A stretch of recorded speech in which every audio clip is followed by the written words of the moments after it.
Olha só que informação importante. Nicolas Ferreira revela que Bolsonaro fez um pedido a ele, é claro, a outros deputados muito importantes antes da votação. E ainda mais, um plano foi revelado para que Hugo Mota pudesse pautar a questão da anistia e da elegibilidade do Bolsonaro. Vamos acompanhar aqui agora, rapidinho, vou trazer para vocês aqui o que o deputado falou em uma entrevista especial ao Metrópole sobre exatamente esse pedido que o Bolsonaro fez para ele. Olha, gente, a coisa foi muita treta, muita discussão em Brasília nessa votação, e agora vamos acompanhar o desfecho disso com essa informação aqui do Nicolas Ferreira, que eu já vou trazer para vocês aqui. Enquanto isso, já compartilhe, já deixe o seu comentário sobre esse tema aqui, que é muito importante.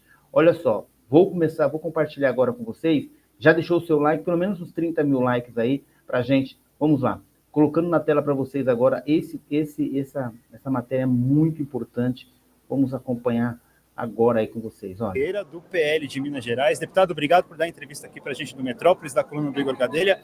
Quero começar perguntando como que o senhor está vendo essa eleição hoje. O Hugo Mota deve ser eleito presidente da Câmara. A gente teve outros candidatos, mas que dificilmente vão conseguir fazer frente. Como que o senhor está vendo isso, essa eleição novamente tão majoritária na Câmara dos Deputados? Sim.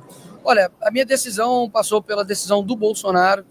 Obviamente que naturalmente eu votaria no Marcel Van Hatten por alinhamento de ideias, por ser um amigo, por ser uma pessoa que de fato luta por pautas profundas aqui na Câmara, mas por um acordo, né, do Bolsonaro feito com o Hugo Mota. Confesso que eu não sei a totalidade desse acordo, mas espero que a anistia esteja entre esse acordo.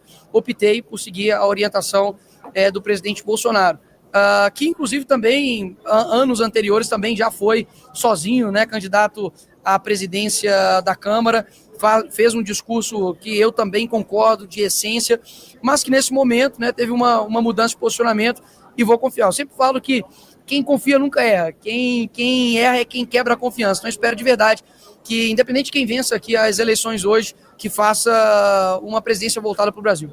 Deputado, qual a sua expectativa em relação a essa nova gestão do deputado Hugo Mota e também quais pautas o senhor acha que devem ser prioritárias para ele? Para ele não, para a Câmara, na verdade, para os deputados. Excelente. Eu acho que eu vou refazer, não é nem para os deputados, eu acho que é para o Brasil. A gente está aqui como representantes. Então eu vejo, Milena, que principalmente, até o mesmo meu vídeo demonstrou muito isso, uma indignação generalizada das pessoas com a alta carga tributária que tem no Brasil. Então, eu vejo que projetos que reduzam a carga tributária aqui no nosso país, só a legislação da carga tributária é literalmente o peso de um elefante, ou seja, é impossível hoje um empreendedor, um empresário, ou até mesmo uma pessoa que trabalha informal sobreviver com os altos encargos aqui no nosso país. A defesa das prerrogativas dos deputados, nós estamos vendo hoje os tribunais retirando candidaturas, e principalmente somente de pessoas de direita. Eu jamais vou pedir cassação de nenhum deputado, seja de esquerda, seja de direita, por conta de opinião. Não existe crime de opinião aqui no nosso país, e muito menos ainda de um parlamentar que tem assegurado no artigo 53 da Constituição a imunidade parlamentar, seja por qualquer palavra e voto civil e penalmente. Então eu vejo que a defesa prerrogativa é algo muito importante e, principalmente, por último, mais ou menos importante, a anistia. Vejo que o nosso país precisa de uma pacificação, a gente precisa, de fato, inclusive, que a própria esquerda faça o que eles prometeram durante as eleições, que é pacificação, e eu não vejo isso, principalmente na figura do Lula, e muito menos na figura do Alexandre de Moraes, que tem diversos crimes já denunciados, não somente aqui no âmbito nacional, mas também internacionalmente. Uma pergunta sobre o PL da anistia, que talvez vários parlamentares bolsonaristas colocam como uma das prioridades da Câmara dos Deputados para a Câmara dos Deputados em 2026. Inclusive o novo líder do PL, o deputado Sóstenes Cavalcante, falou com a gente e colocou a anistia realmente como uma prioridade. Mas o ponto é, ele falou muito bem que precisa ter um ambiente político para votar anistia, que não adianta simplesmente tentar tratorar a anistia, porque talvez não tenha os votos necessários. Como que vocês da bancada do PL, que estão na linha de frente dessa briga pela anistia, vão trabalhar para criar esse ambiente político, justamente com um governo que é totalmente contra o projeto? Eu acho que é importantíssimo sensibilizar as pessoas com a história verdadeira, deixando aqui bem claro, eu jamais passaria pano em qualquer crime que foi cometido aqui nesse local. Isso aqui é um prédio público, aqui existem obras históricas, isso aqui precisa ser conservado. Portanto, a esquerda, por outro lado, a esquerda já cansou de fazer baderna, a mesma baderna, o mesmo tipo de crime, e não tomou uma pena proporcional igual eles estão tomando agora. Aqui no Brasil, você não tem estuprador, homicida que pega 17 anos de cadeia.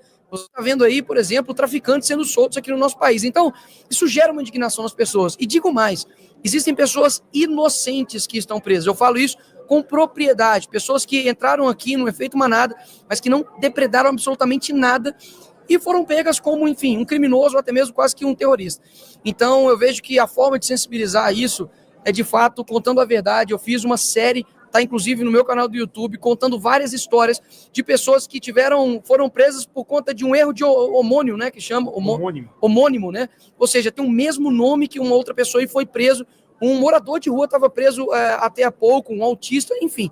São diversas medidas jurídicas que foram totalmente desproporcionais, a gente precisa rever isso. Afinal de contas, até mesmo porque há pouco tempo atrás, não muito tempo atrás, o senador Randolph e vários da esquerda estavam atacando o ministro Alexandre de Moraes. Inclusive, o próprio ministro Alexandre de Moraes falava as mesmas palavras que eu falava. Chamava o governo do Lula de corrupto. E hoje eu não posso chamar o Lula de ladrão e estou tomando um indiciamento criminal por isso. Ou seja, a balança está completamente invertida. Vamos treinar um pouco a pronúncia nativa. Quando os nativos vão falar, por exemplo, esta... Deputado, hoje em reunião com a bancada do PL, o ex-presidente Jair Bolsonaro, ele deu algumas orientações ali para os filiados do PL, para os integrantes do partido, e ele chegou a comparar um pouco o que ele fez, as propostas que ele fez no governo dele ao governo do presidente dos Estados Unidos, Donald Trump. Como é que o senhor está vendo essa relação hoje do Brasil com o presidente americano? Como é que o senhor vê isso? Até emendando um pouco a pergunta dela, o senhor esteve lá nos Estados Unidos agora na posse do Trump, com certeza conversou com muita gente, e às vezes as declarações do presidente Trump são numa linha um pouco mais contrária ao Brasil, falando de taxação, falando de oposição aos BRICS. Como que o senhor está vendo essa relação mesmo, como a Milena perguntou? Olha, a relação agora está completamente diferente da relação que nós tínhamos do governo Bolsonaro. O Trump e Bolsonaro têm uma relação amigável, e a gente sabe que as declarações, por exemplo, da própria Janja, né, que simplesmente, não quero repetir aqui a palavra, mas mandou F, o cara mais rico do mundo, e não somente pela riqueza dele, mas pela extraordinária contribuição tecnológica que ele faz para o nosso mundo. E até pouco tempo antes do Trump ganhar as eleições, o Lula colocou ele como um nazista e agora falou que não quer briga com ninguém. Ou seja, esse tipo de relação vai desgastando, obviamente, uma relação comercial, uma relação diplomática, juntamente com os Estados Unidos. Eu acho que a gente precisa retomar essa relação. Eu acho que existe um trabalho feito, né, internacionalmente com isso. O próprio Eduardo Bolsonaro tem esse trabalho, né, de trânsito com diversos parlamentares, senadores dos Estados Unidos. E espero, né, que a gente consiga futuramente, ano que vem, ter um governo melhor para poder a gente ter uma relação melhor com os Estados Unidos. E eu acredito que para a gente ser um país soberano, a gente não pode ficar dependendo de outros países. Eu quero que o Brasil seja um país soberano, que não dependa de ninguém, para poder termos liberdade, para poder termos liberdade de expressão, mas agora, obviamente, ter uma ajuda digamos assim, de um país que é referência para o mundo inteiro, obviamente é muito bem-vindo. O senhor falou sobre o ano que vem, sobre a eleição. Qual é a expectativa de vocês para 2026 em relação à presidência da República? Porque a gente já está vendo que a disputa já começou e que vai ser acirrado o negócio. Olha, a desaprovação do Lula está com uma marca histórica de desaprovação, principalmente após, né, do dia 15 de janeiro, o dia da volta aí do PIX, que o pessoal falou. Vejo que em 2026 a gente precisa focar muito no Senado. O Senado é a casa onde ele consegue fazer um contrapeso ao STF, que para mim é o que desbalanceia hoje a nossa República. Então, o Senado é um grande foco. Acredito que a própria presidente Bolsonaro já deixou isso claro nas suas intenções. Se a PEC passar, a PEC do Eros Biondini, que reduz a candidatura para 30 anos de idade, com certeza vou ficar muito feliz em poder servir o meu estado e o meu país aqui na Casa ao Lado.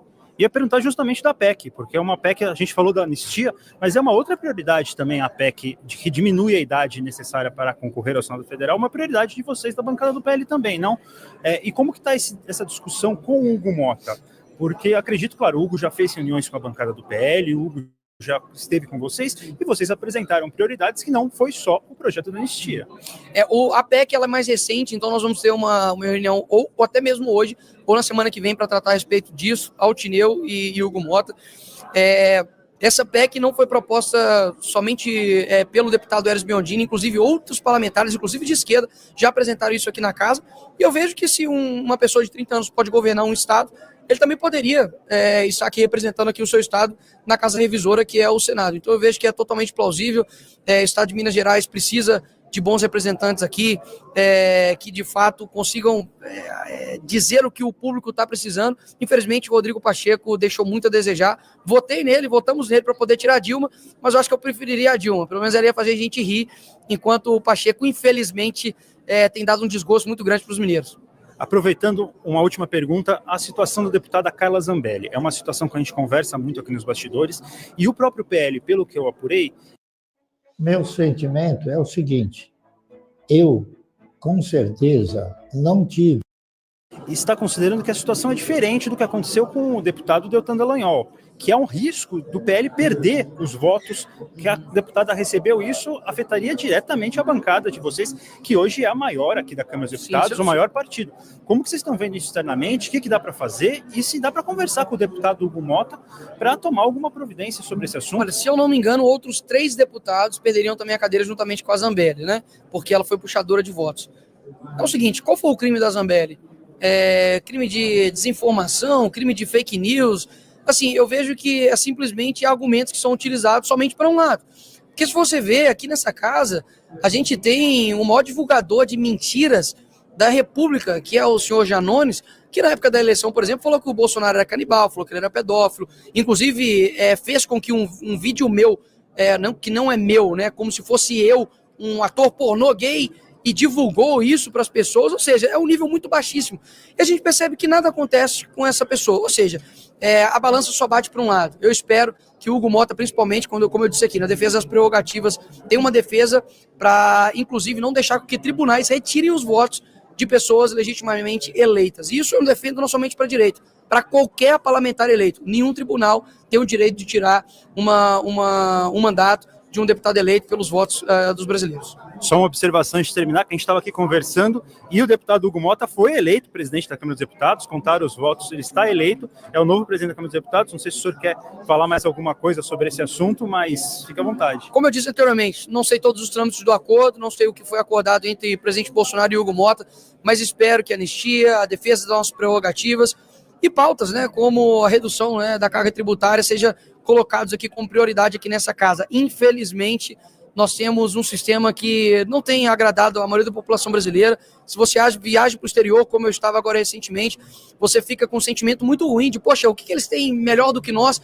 Por que eles conseguem ser uma nação tão próspera e nós, infelizmente, continuamos reféns de poucas pessoas que acabam atrasando o nosso país? Eu vejo que no Brasil nós temos um câncer chamado esquerda, chamado PT, e a gente precisa realmente de uma quimioterapia. Quimioterapia tem efeito colateral, é difícil, você não cura isso com dipirona e nem band-aid. A gente precisa de pessoas que realmente têm posições firmes, posicionamentos fortes para poder mudar essa nação, e é isso que eu quero fazer. E não digo para mim, não. Eu digo que mais pessoas surjam para poder ocupar espaços aqui no Senado, na Câmara, nos locais municipais, estaduais, no jornalismo, no professor,